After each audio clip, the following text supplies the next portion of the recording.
Primeiramente, agradecer a todos pela audiência, dizer que depois esse vídeo também é transmitido no YouTube. O professor Marcel Edivar Simões é mestre e doutorando em Direito Civil pela Faculdade de Direito da Universidade de São Paulo, professor de Direito Civil na Universidade Paulista e no curso de pós-graduação do Instituto de Direito Público, o IDP, procurador federal no estado de São Paulo, atuando, né, como procurador regional substituto do INCRA.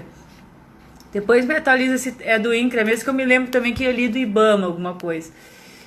Ex-diretor de Desafios Sociais no âmbito familiar da Secretaria Nacional da Família, do Ministério da Mulher, da Família e dos Direitos Humanos. Seja muito bem-vindo, professor. Vou agora apertar, escreveu para o Jornal Estado de Direito e está sempre convidado a escrever. Professor Jorge, para a gente não perder o horário, eu vi que ele já entrou pelo meu login, chamei o professor Marcel, e daí na sequência o senhor vem daqui a 15 minutos, 1h20.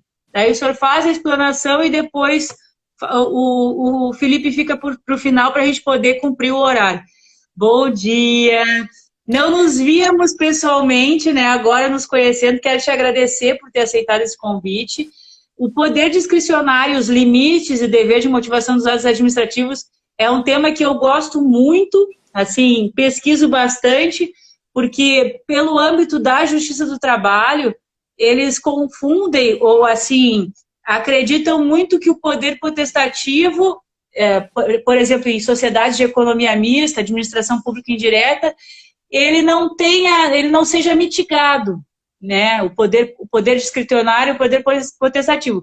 Mas as minhas teses, né, de defesa, enfim, de argumentação, e que eu queria que tu falasse, estou botando só um aspecto, mas se tu puder também, que eu procuro falar nas teses que eu desenvolvo, é que a partir do momento que uma empresa pública ou uma sociedade de economia mista cria um regulamento, ela está condicionada às regras que ela criou. Então, esse poder discricionário e o poder potestativo, eles são mitigados por um ordenamento que ela mesmo ficou de observar. Então, não é uma coisa que pode ser, que pode ser de qualquer jeito, que pode conceder ou não uma promoção, né, por exemplo, de níveis, né, porque a gente tem a questão da motivação, né, tu tem os critérios objetivos, tu tem uma nota que tu tem que tirar, e a partir daquela nota tu vai ter ou não um determinado procedimento a ser feito de acordo com o que tu criou. E daí, por exemplo, se tu não faz uma avaliação, tu tem que comprovar por que tu não fez. Ou se tu criou uma regra que beneficiou todos os empregados e que foi acordado com a categoria.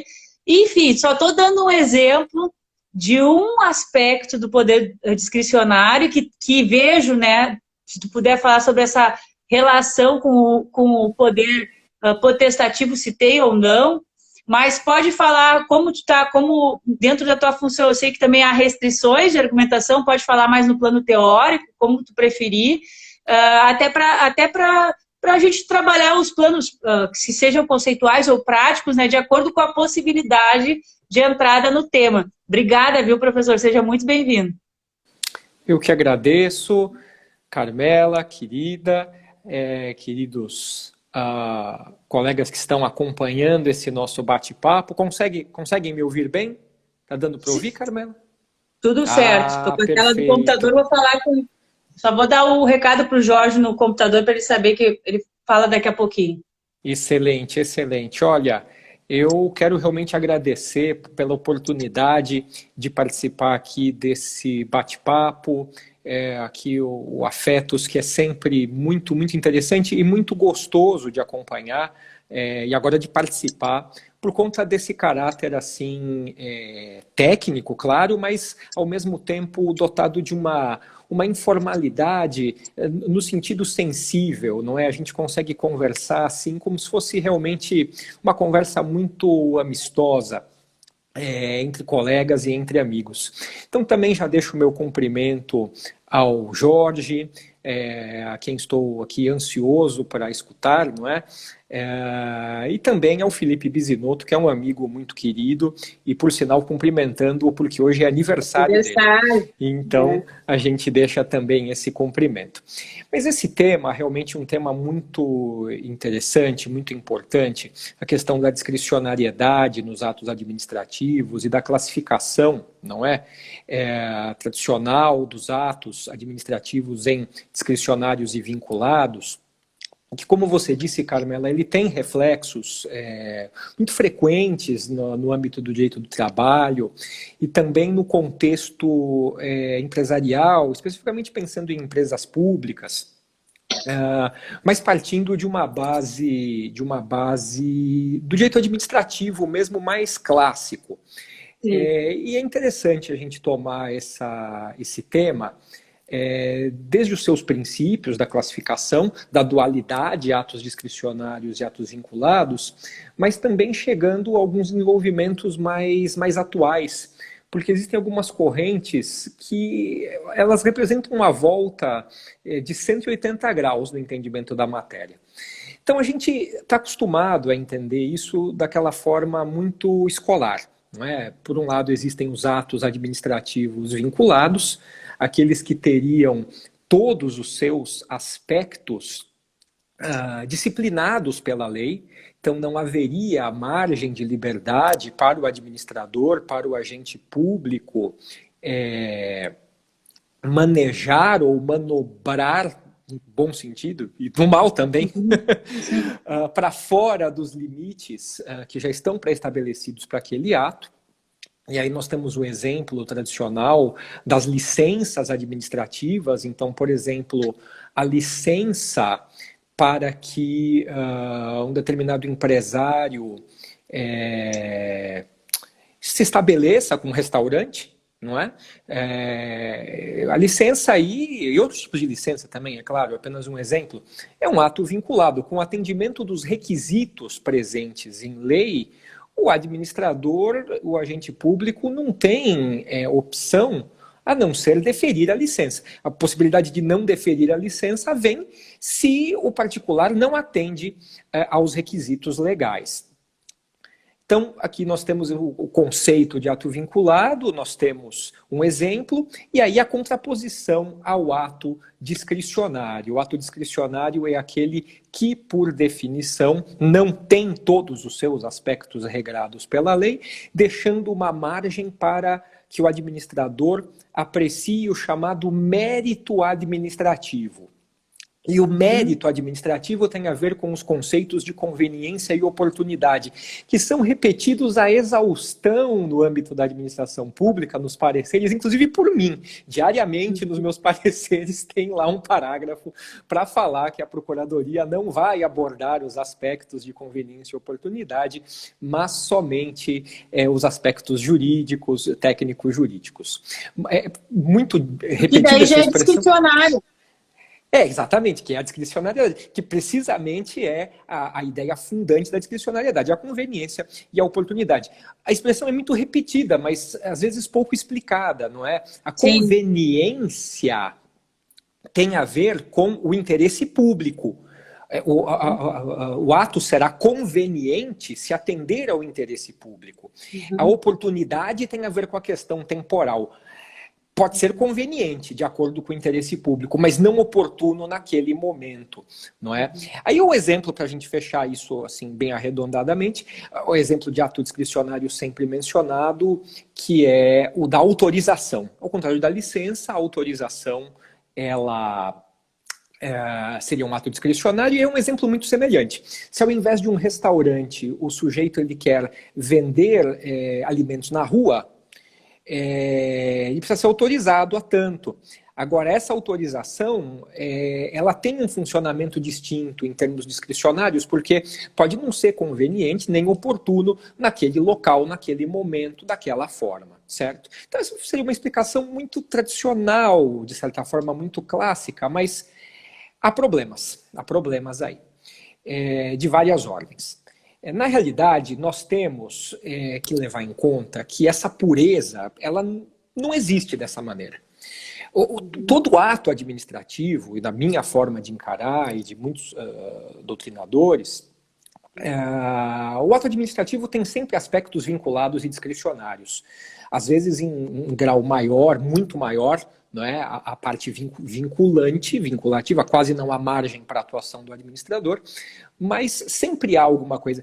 Eu acho preferível falarmos em áreas de cogência, de vinculação e áreas de discricionariedade. Esse debate se torna interessante na questão da motivação. Na questão da motivação, que é fundamental e nos lembra aí da teoria dos motivos determinantes. Normalmente se diz o seguinte, que o ato discricionário, e aí na verdade vejam como a doutrina ela é bem dividida também. Uma determinada doutrina diz, olha, o ato que precisa ser motivado é o vinculado. Porque você tem que justificar os motivos da lei e tudo mais. O discricionário não precisa, porque é uma liberdade do administrador. Embora haja uma corrente doutrinária que diga o inverso, que o que você tem que motivar é o discricionário. Interessante isso, porque o ato vinculado já está justificado pela lei. Já está lá. Não é? A realidade é que depende muito. O ato discricionário, e aí vamos começar a pensar em grupos de casos. A nomeação para cargos em comissão, para cargos de confiança. Não há necessidade de motivação até certo ponto, ou a exoneração também, o caso da exoneração de cargos em comissão, de apresentação de motivos para além do atendimento dos requisitos legais. Se o sujeito atende aos requisitos técnico-legais, ele pode ser nomeado para o cargo. Ponto. Não há necessidade de uma motivação muito minuciosa. Para a exoneração, como ela é ad nutum, também não. Demite-se, exonera-se e pronto. O problema é quando esses motivos eles são externados no ato. Não é o que nos traz à baila a questão dos motivos determinantes. Então, independente dessas variações de visão que se adote, torna-se interessante essa consideração, e eu fico nesse exemplo do cargo em comissão, especificamente da exoneração, porque é algo que, inclusive, na pauta do país, está bastante importante nesse momento. Não é? Eu não posso me furtar de tocar nesse assunto de um ponto de vista, ao menos em tese. Para a demissão, para a exoneração, para ser mais preciso, de um cargo em comissão, um cargo de confiança, como é, por exemplo, o cargo de diretor da Polícia Federal. Não há necessidade de apresentação de motivos e justificativas pormenorizadas. Mas se acaba extravasando a motivação. E se essa motivação ela não é conforme o interesse público, nós vamos ter aí um problema, porque nós vamos ter desvio de finalidade. Sim. Então, esse é o problema que supostamente, não estou entrando nesse mérito, mas lanço o debate, é a questão aí envolvendo, no atual momento, o atual mandatário, nosso presidente da República. Certo? A declaração dele, eu preciso, não preciso, motivar, eu demito se eu quiser. Tudo perfeitamente. Uma coisa é a competência formal para a nomeação e exoneração do cargo de diretor da Polícia Federal. Outra coisa diferente é se você não precisaria apresentar o motivo ou expressamente externá-lo, mas se ele acaba extravasando e ele se revela um motivo pessoal, não é? Um motivo subjetivo, aí nós temos um problema, certo? Então, essa discussão ela é muito, muito interessante e muito ampla, ela se desdobra para diversas frentes, aí, partindo dessa base do direito administrativo, e sempre levando isso em conta. O ato tido como discricionário, ou que tem uma margem maior de discricionariedade, certo? Ele pode ser suscetível a esse tipo de controle de motivos. Por vezes não seria necessário a apresentação, mas ela é apresentada, ela surge, ou às vezes não é apresentada, mas surge, percebe-se por outros meios de prova, por declarações, esses motivos estão sujeitos a controle. A jurisprudência apresenta muitos precedentes nesse sentido, e aí a sua fala, iniciando, né, pela menção trabalhista e também num contexto até societário público, ela é rica nesse sentido. Esses motivos podem ser controlados, mesmo havendo a chamada discricionariedade administrativa. Eu não sei se eu falei demais aqui no meu tempo, porque a gente tem um tempo mais ou menos restrito, né? Eu acho que a gente pode... debate, né? Vamos tentar. Eu chamei ele aqui. Deixa eu ver. Vou falar que pode. Eu tô com a tela do lado. Ele pode entrar. Vamos ver se ele vai entrar aqui. Senão a gente vai. Vamos ver se ele já entrou. No Instagram, eu não me recordo. Talvez eu tenha que sair para ele entrar, não é? Ou dá não, mas ele tem que estar. Aí eu entro depois também. Ele tem que estar. Eu acho que ele está. Eu acho que ele está pronto, mas eu acho que tu pode falar um pouquinho mais. E assim que eu vejo aqui na conversa, porque coisas para falar sobre isso há muitas, né? Para quem gosta, não falta. Para quem gosta dessa área, né? Eu acho que é uma área muito interessante. Desde a graduação, eu acredito muito na importância disso, porque isso também está muito ligado à nossa maneira de ver a gestão pública com a sua finalidade, né? Efetiva mesmo. Não, com certeza. São aspectos, assim, muito ricos e que a gente não percebe num primeiro momento. Não é? O estudo que é feito dessa matéria na graduação em Direito, ele lança bases razoáveis, mas ele é, assim, muito reduzido. É interessante, eu gosto muito, todos sabem disso, né, do estudo de Pontes de Miranda, não é? Grande jurista, grande civilista brasileiro, mas ele tem uma frase que... não vou dizer que eu critique exatamente, mas que eu acho que ela comporta uma consideração.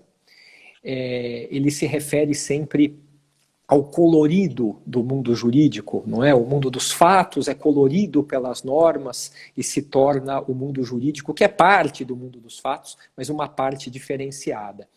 Eu só faria não exatamente um reparo, mas uma proposta um pouco diferente, porque o colorido é o mundo real, o mundo dos fatos. O mundo dos fatos, ele é muito colorido, ele é muito rico, ele transcende as limitações que as normas fazem. As normas sempre fazem um corte para fins de disciplina dos fatos. Então, aí nós nos deparamos com esse colorido. Por exemplo, na matéria ambiental, nós temos um exemplo bastante interessante também, e aí eu aproveito para dizer, você, claro, se lembrou e viu adequadamente. Hoje eu estou na Procuradoria do INCRA, mas eu estive por muitos anos na Procuradoria do IBAMA, sim. Então a matéria ambiental é muito querida para mim também. A temática das licenças ambientais, das autorizações ambientais. As duas figuras, os dois termos sendo invocados volta e meia. Licenças ambientais, autorizações ambientais. E nos mais diversos casos, desde a licença, do licenciamento em sentido estrito mesmo, licenciamento, por exemplo, de um grande empreendimento, uma usina hidrelétrica, por exemplo, com as suas 3 fases, né, de licenciamento, licença prévia, licença de instalação, licença de operação, até uma simples autorização para que o sujeito tenha um papagaio em casa, certo? Ficando aí na matéria puramente ambiental, desde aquela mais grande em termos de magnitude até aquele assunto, claro, relevante, mas um pouco mais prosaico do dia a dia. Licenças, essas Eu vou fazer assim agora. Autorizações. Estou vendo que ele tentou logar aqui. Podemos tentar com ele, Marcelo? Vamos tentar? Com certeza, é importante. Tá. Voltamos, tá, gente? Voltamos. Voltamos. Eu quero avisar para vocês, tá, que a procuradora do município de Porto Alegre, Líbia, está aqui conosco. Também agora vai entrar o procurador do estado do Rio Grande do Sul, Jorge Terra, que eu vou fazer a breve apresentação, porque o currículo dele é extenso, mas é necessário conhecer um nobre colega, meu colega de comissão de direitos humanos. Então, é procurador do estado do Rio Grande do Sul, integra a Comissão de Direitos Humanos da OAB, coordenador da Rede Afro-Gaúcha de Profissionais do Direito, presidente da Comissão da Verdade sobre a Escravidão Negra na OAB-RS, Felipe, e é autor também do livro Samba no Pé e Direito na Cabeça, que a gente fez junto. E professor está dizendo assim, aguardando o Estado de Direito. Não sei se o senhor já confirmou, mas eu já autorizei a entrada. Daí é mais uma questão agora de aguardar aparecer a imagem dele aqui para nós. Vamos ver se ele já consegue logar. Deixa eu falar aqui com ele aqui, estou com o WhatsApp. Só pode um de cada vez contigo. Isso. Mas todos estão ouvindo. Todos estão ouvindo e vendo. Te chamei de novo. Ali. Vamos ver agora. Vamos tentar de novo, tá? Vamos tentar de novo. Vamos lá. Solicitações. Acesse novamente. Isso, vamos lá.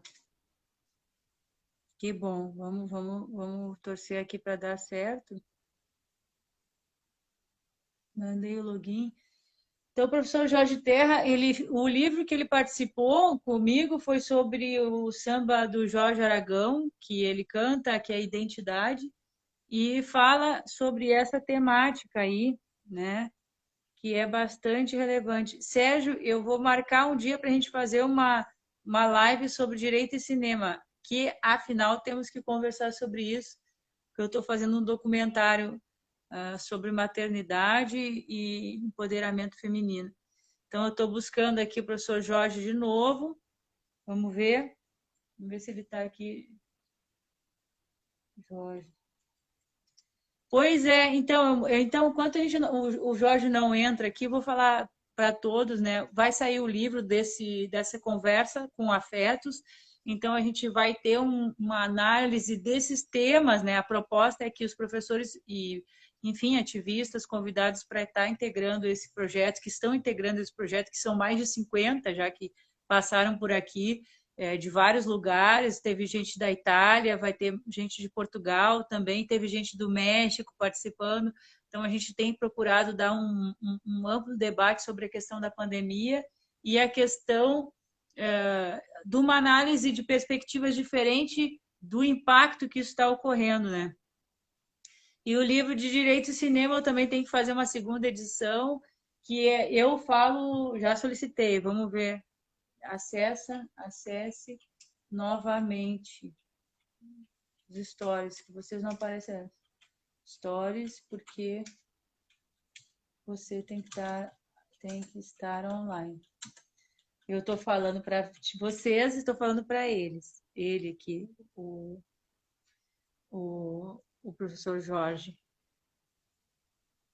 Vamos ver se ele conseguiu.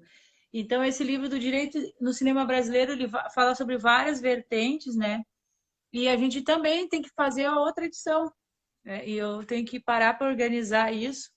E esse tema que hoje a gente traz aqui também acho que dá para ser abordado em filmes. Daí pensa, Marcel, num filme para a gente abordar a discricionariedade dos atos dentro do filme aí de um filme brasileiro, né? Porque o livro de Direito e Cinema é uma análise de filme do Brasil, de filmes brasileiros, para mostrar como, a partir da linguagem cinematográfica, a gente consegue sensibilizar temas, né, que são importantes. Ó, agora sim apareceu o Jorge. Vamos lá, agora vamos com tudo. Jorge caiu, tem que aceitar, Jorge. Vamos ver de novo aqui. Já fiz isso. Entra logado, que eu chamo. Entra logado. Nos stories. Stories que eu já chamo. Estou só te aguardando. Vamos ver se ele consegue aqui. Vamos lá. Estamos tentando. Estamos tentando. Vamos ver se ele vai conseguir. Ele está escrevendo aqui para mim. E geralmente eu costumo fazer o teste antes, mas às vezes chamo outro convidado. Então, eu vou fazer assim.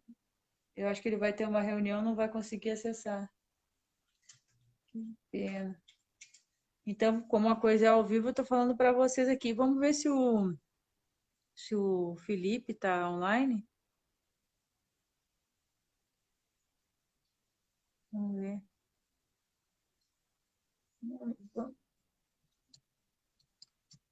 Para aí, gente. Tenta logar.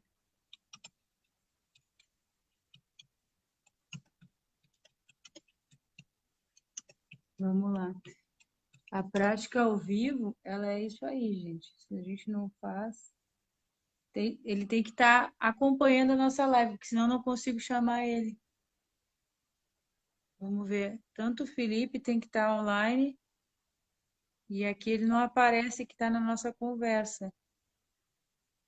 Tem o Felipe, tem alguns Felipes, mas o Felipe Pádua, não estou vendo ele aqui. Vamos ver se ele está. Eu acho que a gente pode. Vamos ver se o Jorge vai tentar de novo aqui. Geralmente a gente consegue fazer a coisa funcionar nessa dinâmica aqui. As pessoas ligam na hora que eu não posso falar, daí a gente tira. Agora sim, Jorge, vamos por partes. Tá, tu estás conseguindo assistir, mas o login ele tem que ser feito pelo celular. Ele está feito pelo celular? Me responde que daí eu consigo te orientar. Tá ouvindo? Tá me ouvindo?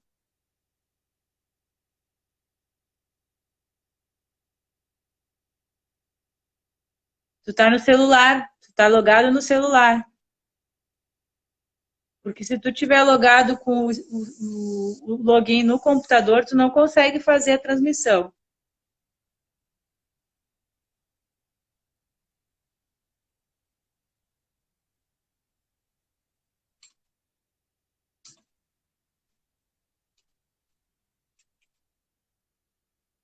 Tá me ouvindo?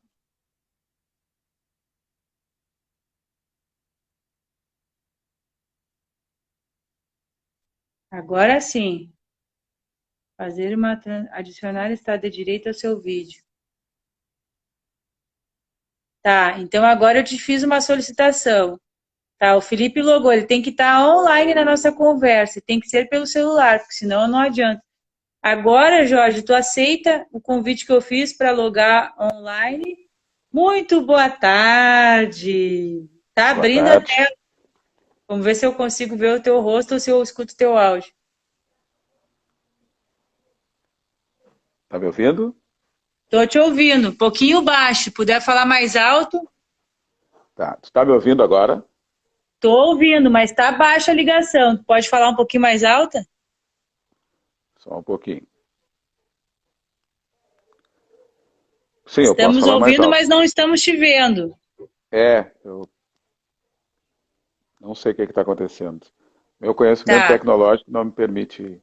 Eu vejo que tá, eu não apareço nem para mim aqui. tá.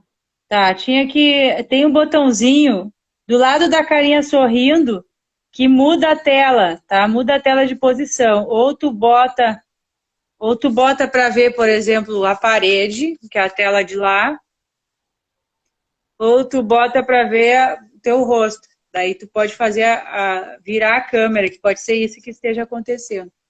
Aí, deu certo. Tá, tá. Agora tu me ouve e me vê. Eu te ouço baixo, eu preferia que. Não sei se tu tem como tirar o fone de ouvido e falar sem tirar o fone e falar sem que daí. E tirar o fiozinho do fone do celular que vai sair o som melhor, eu acho. Tá me ouvindo bem? Tô ouvindo. E vocês estão ouvindo bem? Tô. O público. Então, eu fiz a tua apresentação. Muito obrigada, Jorge, por estar aqui. E peço, então, para... Vou te passar a palavra para a gente poder aproveitar o tempo, porque eu sei que tu tem um compromisso. E é isso, a gente já falou sobre o poder potestativo, as licenças, o mérito administrativo, a conveniência, a oportunidade. E agora a gente quer te ouvir da tua perspectiva, a questão do poder discricionário. Bom, primeiramente eu gostaria de parabenizar a ti e ao colega que me antecedeu, Marcel, não? Era Marcel? E Marcel. Marcel. E, na verdade, vocês já falaram muitas das coisas que eu tinha para dizer, né? Que discricionariedade é um ato de liberdade, né? Uma liberdade do agente, né? Só que também é uma liberdade delimitada, né? Tem uma margem de escolha das consequências, né? Consequências essas que podem ser diretas ou indiretas. Indiretas é o que se costuma chamar de externalidades, né? Desculpe. Que essas escolhas são feitas num sistema que nós dizemos que tem que ser pautados pela conveniência e pela oportunidade, vocês já falaram disso, né? Mas tem algumas questões, né? Os elementos, os requisitos desse ato discricionário seriam a competência, né? A finalidade pública, a forma prescrita e a motivação também, né? E um objeto, né? Um objeto possível, jurídico, ilícito. Então, talvez por isso que a questão da discricionariedade seja tão discutida hoje, ainda hoje discutida, né? Por conta desses dias pelos quais estamos passando. Porque uma questão fundamental na sindicabilidade do ato administrativo é entendermos que não cabe espaço para o patrimonialismo. O decisor, o agente, ele não pode entender que o Estado é dele. Ele não pode entender que ali se está tratando de interesse privado. Nós temos algumas questões até de sistema que se poderia discutir, né? Bom, por que o governador escolhe o Procurador-Geral de Justiça? Por que ele escolhe quem pode vir a fiscalizá-lo? Ou quem tem a atribuição de fiscalizá-lo? Poderíamos também dizer por que no nosso sistema o governador escolhe os desembargadores pelo que são indicados ou pela OAB ou pelo MP para ser o quinto constitucional. Poderíamos também fazer essa ilação com relação ao STF. Por que o presidente escolhe isso? Por que o sistema dá esse poder ao chefe do executivo? Bom, esta questão, esse sistema parte do pressuposto de que esse agente saberá agir com prudência.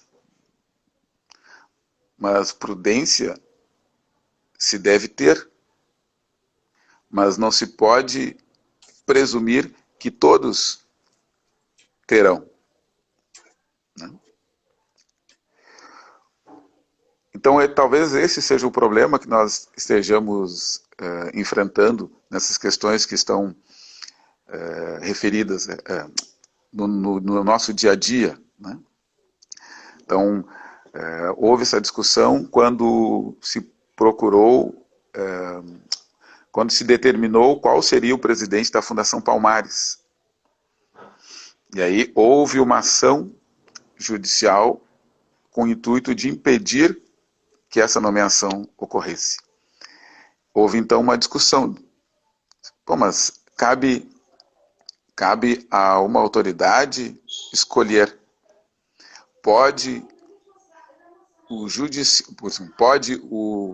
a Procuradoria-Geral da República contestar essa indicação? Pode a OAB contestar, pode uma entidade contestar, pode o judiciário decidir se aquela indicação, ou melhor, se aquela nomeação vai ou não ocorrer. Pode, sim, porque mesmo o ato discricionário, ele tem que atender à questão da competência, da forma, da motivação e principalmente da finalidade pública. E há um desvio de finalidade se eu escolho uma pessoa que evidentemente não tem condições de cumprir com as suas atribuições. Ou que já revelou um desprezo pela temática pela qual será responsável. Não é? Bom, agora essa questão voltou quando se discutiu a questão da nomeação do diretor da Polícia Federal, né, que pelo que se indica, pelo que se vê no noticiário, e também pelo que se percebeu após a saída do então ministro da Justiça, também se percebeu que havia ali um desvio de finalidade, havia um interesse privado como um critério de decisão. Né? Bom, mas o que eu gostaria de falar, que já não foi muito bem falado por vocês até o momento, até eu conseguir ingressar na live, né? Eu gostaria de falar de algo que não vou dizer que é pouco falado, não é falado, na verdade, no campo do direito, que é a questão da burocracia de nível de rua, ou também chamada de burocracia de linha de frente, né? Burocracia de nível de rua na verdade, a expressão nível de rua não tem nenhum demérito nisso. Ao contrário. É de nível de rua porque são aqueles burocratas ou aquelas pessoas que integram a burocracia estatal que têm contato direto com a sociedade. Exemplos clássicos são os professores e são os policiais. Né? Essas pessoas, e os fiscais também, essas pessoas, elas, por terem esse contato direto, elas são vistos pela sociedade como o próprio Estado. Então, quando nós, em algum momento, temos uma relação com um fiscal de trânsito, é ali o momento em que nós externamos às vezes até uma revolta que nós tenhamos contra um sistema todo e queremos que ele dê conta, né? Por que está me multando? Mas é um absurdo, só quer arrecadar, né? Quando ele não tem condição de resolver isso. Mas acaba sendo uma postura do cidadão. A mesma coisa acontece com o policial e a mesma coisa acontece com a professora. Portanto, esse burocrata de nível de rua, ele acaba sofrendo pressões das suas chefias e da sociedade. Então, ele acaba criando estratégias para dar conta dessa pressão e, ao mesmo tempo, cumprir com suas atribuições. Por isso que ele acaba criando sistematizações, rotinizações, generalizações. Nos anos 70, em 1973 foi editado um livro chamado Implementation, né? Que era por dois autores, e a intenção ali foi quando surgiu essa questão da burocracia de nível de rua, e eles escreveram sobre implementação de políticas públicas. Isso se constatou porque nos Estados Unidos se verificou que as políticas federais que eram criadas no âmbito federal, mas implementadas no âmbito nacional, eram diferentes, portanto, em cada lugar, e diferentes do que tinha sido planejado. E até que, então, havia uma discussão ali sobre duas correntes. Uma que se debatia mais com relação à discricionariedade e outra mais com relação à implementação. Essas duas correntes elas seguiram por 7 anos, até que em 1980, Lipsky escreveu um livro tratando da burocracia de nível de rua, juntando essas duas questões.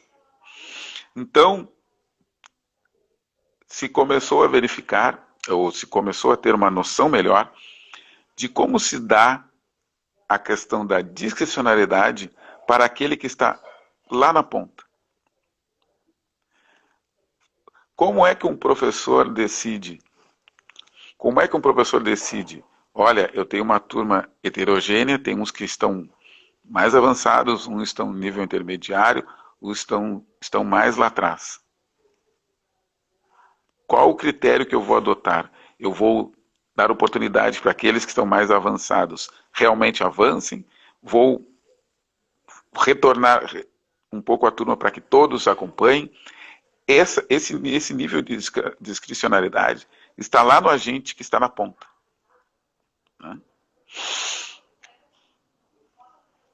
O problema dessa burocracia de nível de rua, ou dessa discricionariedade lá daquele agente, está quando essas rotinizações, essas simplificações, essas generalizações que ele adota como estratégia, se mesclam com preconceitos, com vieses e com estereótipos. Essa mescla de estratégia do agente com pressão da sociedade e dos seus superiores e com a sua carga de preconceito e de estereótipos é que faz com que haja a seletividade policial. É que faz com que haja a violência estatal. É que faz com que policiais abordem mais violentamente negros e não negros que sejam moradores de periferia. É isso que faz que alguns potenciais não consigam ser desenvolvidos na escola por conta das escolhas que são feitas dentro das salas de aula. Então, a discricionariedade, que é vista de maneira tão hermética, né? Nós aprendemos na faculdade, o ato vinculado, o ato discricionário, muitas vezes até confundindo conceitos jurídicos indeterminados com discricionariedade. Né? Na verdade, a discricionariedade é muito dinâmica. E é bom que a gente possa estar tendo essa conversa aqui, trazendo para o nosso dia a dia algo que é técnico, né? mas que pode, na verdade, redundar em felicidade, em afeto, em qualidade de vida, em desenvolvimento. Porque está umbilicalmente ligado, esse tema está umbilicalmente ligado à questão da concepção e da implementação de políticas públicas. O gestor, sobretudo num momento em que se vive mundialmente, se reconhece a importância das evidências, né? Evidências é bom que se diga, no processo científico, elas são obtidas por meio da experimentação ou da observação. Portanto, nós temos evidências de muitos problemas, de muitas questões. Mas ainda há aqueles gestores que entendem que devem seguir o caminho que quiserem. Mas não é assim. Para finalizar, as políticas públicas, elas têm dois momentos, elas podem ser divididas entre o momento da concepção e da implementação. Da concepção, ela tem dois momentos que são relevantíssimos, que é da identificação do problema e da definição da agenda. Identificação do problema é o momento em que, por meio das evidências, por meio dos dados, se identifica qual o problema que realmente é prioritário, qual o problema que realmente deve ser resolvido primeiro, e qual o problema que terá repercussões em outros problemas, ou seja, uma questão de eficiência. Com um problema, com uma solução, resolver mais de um problema. E a questão da definição da agenda é o momento em que, sabido qual é o problema que vai ser enfrentado, eu tenho que identificar quais são os conhecimentos necessários, quais as pessoas que vou chamar, quais são as pessoas que serão favoráveis, quais serão os possíveis parceiros, quais serão os adversários, como vou suplantar esses adversários no campo da educação, da comunicação ou da política. Bom, o problema, né, com relação à identificação do problema, é que muitos administradores, muitos gestores, mesmo tendo acesso a dados, não têm determinadas questões como problemas. Não é novidade para ninguém que os negros ganham menos, têm piores condições de trabalho, têm maior nível de desempregabilidade. Não é novidade para ninguém que os negros morrem mais do que os brancos por arma de fogo. Mas pergunto, qual solução vocês já viram para essa questão? Para alguma dessas duas questões? Portanto, mesmo sendo um problema, não foi identificado como um problema por nenhum gestor. Ele considera que está na sua discricionariedade de identificar qual é o problema. Mas não é assim. A discricionariedade deve estar voltada para os princípios e objetivos republicanos. Esses princípios e esses objetivos republicanos estão na nossa Constituição, no nosso artigo 3º, que é de diminuir desigualdades, que é de levar ao desenvolvimento. Jorge, eu quero te parabenizar pelo esse pouco espaço que a gente tem, da qualidade do debate que tu e o Marcelo estão propondo aqui, que é muito relevante nesse período. Eu quero salvar essa live aqui e eu preciso terminar ela em 1 minuto para poder voltar com a chamada, porque se a gente se estender um pouquinho mais. Então só vou salvar aqui e vocês entrem de novo logado ali. Eu não sei se tu pode ficar 5 minutos a mais, ou se tu já vai ter que sair. Posso sim. Tá, então eu só vou encerrar aqui para poder salvar, porque vocês foram brilhantes e eu não posso perder esse conteúdo que a gente conseguiu abordar aqui, que é muito importante. 1 minutinho aqui, vocês voltem do mesmo jeito que vocês voltaram.